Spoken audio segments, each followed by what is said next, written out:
صرف 5 منٹ کا مدرسہ قرآن و حدیث کی روشنی میں بنی ہاشم کا بائیکاٹ اور 3 سال کی قید۔ السلام علیکم ورحمۃ اللہ وبرکاتہ۔ اسلامی تاریخ۔ کفار مکہ کے ظلم و ستم اور روک تھام کے باوجود اسلام تیزی سے بڑھتا رہا۔ یہ دیکھ کر کفار مکہ نے تدبیر سوچی کہ محمد صلی اللہ علیہ وسلم اور ان کے خاندان کا بائیکاٹ کیا جائے، لہٰذا سب نے آپس میں مشورہ کر کے ایک عہد نامہ لکھا اور اسے خانہ کعبہ پر لٹکا دیا۔ اس عہد نامے کے مطابق کوئی بھی محمد صلی اللہ علیہ وسلم اور ان کے خاندان والوں سے میل جول، لین دین اور شادی بیاہ نہیں کر سکتا تھا، لہٰذا رسول اللہ صلی اللہ علیہ وسلم کو بنی ہاشم اور مسلمانوں کے ساتھ ایک گھاٹی میں جانا پڑا جس کا نام شعیب ابی طالب ہے۔ یہاں ان لوگوں نے 3 سال کا زمانہ گزارا جس میں سخت تکالیف کا سامنا کرنا پڑا۔ بھوک و پیاس کی شدت کی وجہ سے ببول کے پتے تک کھانے پڑے۔ جب بچے بھوک و پیاس کی وجہ سے روتے سسکتے تو کفار مکہ اس پر ٹھاٹے اڑاتے۔ 3 سال کے بعد اللہ کی رحمت اور ایسی مدد آئی کہ خود کفار ایک دوسرے کی مخالفت کرنے لگے۔ اتفاق یہ کہ ابو طالب خانہ کعبہ میں بیٹھے ہوئے ساری باتیں سن رہے تھے۔ وہاں سے اٹھ کر کفار کے سامنے آئے اور کہا، رات محمد نے مجھ سے کہا، عہد نامہ کے سارے الفاظ دیمک چاٹ گئی ہے، صرف بسمک اللہم بطور عنوان باقی ہے۔ جب عہد نامہ دیکھا گیا تو حرف بحرف آپ صلی اللہ علیہ وسلم کی بات سچ نکلی اور کفار کی گردنیں شرم کے مارے جھک گئی۔ اس طرح عہد نامہ ختم ہو گیا اور محمد صلی اللہ علیہ وسلم نبوت کے 10ویں سال شعیب ابی طالب سے نکل کر مکہ میں آ بسے۔ سبحان اللہ۔ حضور صلی اللہ علیہ وسلم کا معجزہ، قباء کے کنویں میں پانی کا بھر جانا۔ حضرت انس رضی اللہ عنہ ایک مرتبہ قباء تشریف لے گئے۔ وہاں کے لوگوں سے پوچھا، کنواں کہاں ہے؟ لوگوں نے بتلایا۔ وہاں پہنچ کر دیکھا تو فرمایا، ہاں یہ وہی کنواں ہے جس میں سے لوگ اپنی ضرورت کے لیے پانی لے جایا کرتے تھے تو پانی بہت کم ہو جاتا تھا۔ ایک بار آپ صلی اللہ علیہ وسلم اس کنویں پر تشریف لائے اور بڑا ڈول بھر کر پانی نکلوایا اور اس میں سے کچھ پیا اور بقیہ پانی سے یا تو وضو کیا یا پھر اس میں اپنا مبارک تھوک ڈالا اور پھر فرمایا، اس کو کنویں میں ڈال دو۔ حضرت انس رضی اللہ عنہ فرماتے ہیں کہ اس دن سے پانی کبھی کم نہیں ہوا۔ سبحان اللہ۔ ایک فرض کے بارے میں، قضا نمازوں کی ادائیگی۔ رسول اللہ صلی اللہ علیہ وسلم نے فرمایا، جو کوئی نماز پڑھنا بھول گیا یا نماز کے وقت سوتا رہ گیا تو اس کا کفارہ یہ ہے کہ جب یاد آئے اسی وقت پڑھ لے۔ فائدہ: اگر کسی شخص کی نماز کسی عذر کی وجہ سے چھوٹ جائے یا سونے کی حالت میں نماز کا وقت گزر جائے تو بعد میں اس کو پڑھنا فرض ہے۔ ایک سنت کے بارے میں، قرضوں اور غموں سے نجات کی دعا۔ رسول اللہ صلی اللہ علیہ وسلم نے قرضوں اور غموں سے چھٹکارے کے لیے صبح شام یہ دعا پڑھنے کے لیے فرمایا، اللہم انی اعوذ بک من الہم والحزن واعوذ بک من العجز والکسل واعوذ بک من الجبن والبخل واعوذ بک من غلبۃ الدین وقہر الرجال۔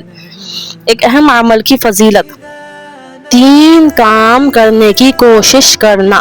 رسول اللہ صلی اللہ علیہ وسلم نے فرمایا، جب آدم کی اولاد کا انتقال ہوتا ہے تو 3 کاموں کے علاوہ اس کے عمل کا سلسلہ ختم ہو جاتا ہے۔ ایک صدقہ جاریہ، دوسرا وہ علم جس سے لوگ فائدہ اٹھائے، تیسرا ایسی نیک اولاد جو اس کے لیے دعا کرتی رہے۔ ایک گناہ کے بارے میں، جھوٹے خداؤں کی بے بسی۔ قرآن میں اللہ تعالیٰ فرماتا ہے، جس کو تم اللہ کے سوا پکارتے ہو وہ کھجور کی گٹھلی کے ایک چھلکے کا بھی اختیار نہیں رکھتے۔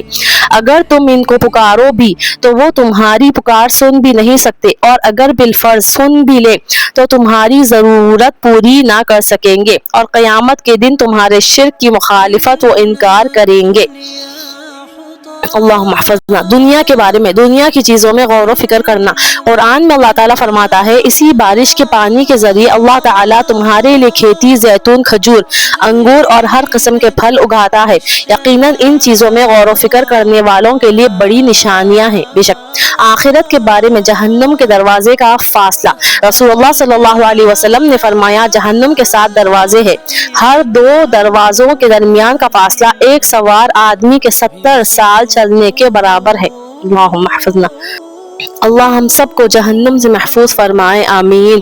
طب نبوی سے علاج، کلونجی سے علاج۔ رسول اللہ صلی اللہ علیہ وسلم نے فرمایا، بیماریوں میں موت کے سوا ایسی کوئی بیماری نہیں جس کے لیے کلونجی میں شفا نہ ہو۔ بے شک نبی اکرم صلی اللہ علیہ وسلم کی نصیحت۔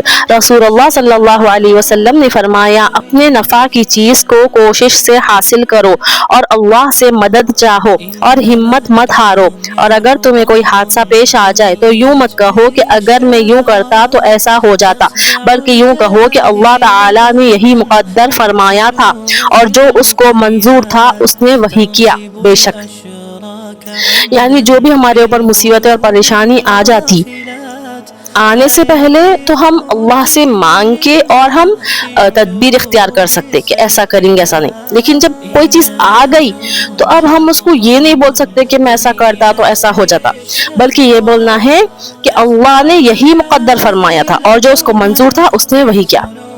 تکلیف اور خوشی ہر چیز سے کرنے والے اللہ ہے، تو کبھی پریشان نہیں ہونا، جو کچھ بھی ہوا اللہ کی طرف سے ہوا۔ بس غور کرنا، اگر ہمارے اوپر حالات آئے تو غور کرنا کیا کوئی میرا عمل تو نہیں چھوٹ جا رہا، کوئی میری اللہ کی نافرمانی تو نہیں ہو گئی، میری زندگی میں سے کوئی سنتیں تو نہیں چھوٹ گئی، فوری توبہ استغفار کرنا ہے انشاءاللہ۔ تو الحمدللہ آج ہم اتنے سارے چیزیں سیکھے، ان تمام باتوں پر عمل کرنا ہے اور اس کو دوسروں تک پہنچانا ہے۔ پلیز اس ویڈیو کو زیادہ سے زیادہ شیئر کریے، آپ کا یہ ویڈیو شیئر کرنا قیامت تک آپ کو اس کا اجر و ثواب ملتے رہیں گا۔ اور اس میں ہم جو چیزیں سیکھے، ایک دعا جو سیکھے قرضوں اور غموں سے نجات کی دعا، بہت بہترین دعا ہے۔ اگر کوئی بھی آپ میں سے پریشان ہے، قرض اور غم میں ہے، تو یہ دعا کا اہتمام ضرور کریے۔ اللہم انی اعوذ بک من الہم والحزن واعوذ بک من العجز والکسل واعوذ بک من الجبن والبخل واعوذ بک من غلبۃ الدین وقہر الرجال۔ یہ دعا کو کثرت سے پڑھیے اور پھر دیکھیے سارا غم اور سارا قرض ختم ہو جائے گا انشاءاللہ۔ اللہ کہنے اور سننے زیادہ عمل کی توفیق عطا فرمائے۔ نیکسٹ ویڈیو کے لیے اس چینل کو سبسکرائب کریے۔ جزاک اللہ خیرا کثیرا۔